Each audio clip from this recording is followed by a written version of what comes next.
des textes du livre d'Ézéchiel, chapitre 23. Et je mets au défi tout prêtre de les lire devant les fidèles de l'Église. Je mets au défi tout évangéliste de les lire à sa mère, sa sœur, ses enfants, ou même à sa fiancée si elle était vraiment vertueuse. Le chapitre 23 du livre d'Ézéchiel relate la prostitution des deux sœurs, Ohola et Hololiba, avec des termes extrêmement licencieux. Et voilà pourquoi mon gouvernement a ordonné cette interdiction. Le comité de censure comprenait 2 prêtres représentant l'Église qui n'ont pas su qui censuraient des extraits de la Bible. Mon gouvernement est tellement vertueux qu'il a interdit la publication du roman L'amant de Lady Chatterley à cause d'un mot de 4 lettres. Un seul mot détestable qui a valu au livre d'être interdit pendant 20 ans. Mais maintenant, ayant mûri et évolué, les autorités décident de lever cette interdiction. Et pour revenir aux 9 passages de la Bible, vous dites que c'est la parole de Dieu et vous avez honte de les lire devant vos téléspectateurs. Je mets au défi, frère Swagard, de lire ces extraits. Le manuel est là et vous n'avez même pas besoin d'ouvrir le livre. Ces passages sont soulignés en rouge. Je vous demande de les lire avec votre style célèbre, votre élocution séduisante et vos gestes fameux. Et si vous acceptez de les lire devant l'assistance ici présente, frère Swagard, je vous donnerai $100. $100, c'est une somme insignifiante pour frère Swagard. Dans un de ses ouvrages, frère Swagard indique qu'il a besoin de $291 000 par jour, rien que pour reprendre son souffle. J'ai calculé, cela fait 106 millions de dollars par an. Et dans le numéro de décembre 1986 de l'Évangéliste, il déclare que ses besoins s'élèvent à $1 million par jour. Je lui souhaite plein succès, mais frère Swagard, si je vous offre $1000, si je vous donne $1000, cette somme n'est pas assez pour vous tenter, je le sais. Mais avec votre manière habituelle, pleine de vigueur, je souhaite que vous ayez le courage et la hardiesse, 2 vertus qu'on ne trouve pas chez tous les pasteurs. Lisez-le. Lisez-les à votre public. Ézéchiel, chapitre 23.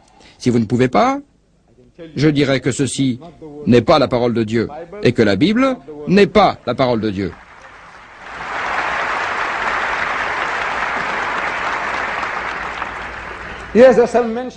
Dans son discours de tout à l'heure, frère Swagard a cité des passages de son livre « La Bible est-elle la parole de Dieu ?»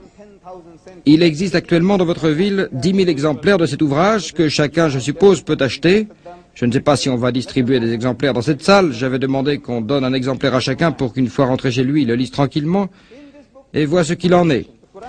Dans ce livre, à propos de contradictions, il se demande pourquoi l'on n'examine pas le sens des textes coraniques, car, dit-il, s'il n'était pas la parole de Dieu, on y aurait trouvé de nombreuses discordances. Il veut dire que si le Coran était écrit par un être humain et non révélé par Dieu, on aurait décelé un grand nombre de contradictions dans ces textes. Je ne parlerai pas du Coran parce qu'il ne fait pas l'objet de notre débat. Je voulais simplement souligner que ce que dit le Coran, si un livre n'est pas d'inspiration divine, il peut y avoir des contradictions et des discordances. Mais s'il est de Dieu, alors, les contradictions et les discordances sont à exclure. Par exemple, je reprends ce que vient de donner frère Swagard comme exemple qui figure dans ses ouvrages. En un endroit de la Bible, Salomon a des écuries pouvant recevoir 4000 chevaux, et dans un autre endroit, il a des écuries pouvant recevoir 40 000 chevaux.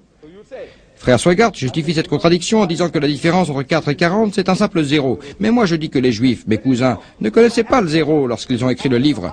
Ce sont les Arabes, mes frères, qui ont emprunté le zéro aux Indiens et l'ont fait connaître au reste du monde. Les Juifs ne connaissaient pas le zéro. Ils ont écrit ces chiffres en toutes lettres. Ils ont écrit 4 en lettres hébreux et ils ont écrit 40 en lettres hébreux. Et je vous le demande, qui est responsable de cette erreur? Dieu ou les copistes qui étaient sujets à l'erreur? Vous admettez vous-même que les copistes ont commis des erreurs. Madame Ellen G. White, qui appartient à une petite confession chrétienne et qui est membre influent du mouvement des sabbatiques, écrit dans son ouvrage sur la Bible, j'ai l'ouvrage là, elle n'a aucune raison de mentir, elle croit que la Bible est la parole de Dieu. Mais, ajoute-t-elle, la Bible que nous lisons aujourd'hui est l'œuvre de nombreux copistes, qui, quoiqu'ayant accompli leur travail avec une précision étonnante, n'étaient pas infaillibles. Et Dieu n'a pas jugé utile de les préserver de l'erreur. Dieu n'a pas jugé utile. En d'autres termes, cela veut dire que c'est l'affaire de Dieu, ça le regarde. S'il juge son intervention justifiée, c'est son travail. S'il veut quelque chose, il le fait. Et s'il ne le veut pas, alors tant pis pour vous. Débrouillez-vous. Dieu n'a pas jugé utile de les prémunir contre l'erreur de traduction. Et dans les pages suivantes de son commentaire, Madame White, allant plus loin encore, écrit que Dieu a en particulier préservé la Bible.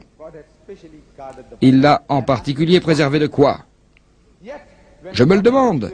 Et pourtant, à l'époque où les copies étaient peu nombreuses, les savants, dans certains cas, ont changé des expressions dans les manuscrits originaux, croyant que, ce faisant, le texte deviendrait clair, après l'avoir soumis à leur jugement solide, dominé par les conventions et les traditions.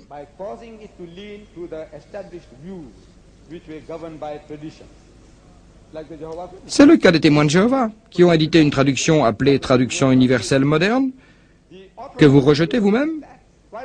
Vous la rejetez parce que les témoins de Jéhovah ont opéré des changements en fonction de leurs propres idées. Les protestants ont fait la même chose. Ils ont changé des expressions parce que certains chrétiens croyaient en la divinité du Christ.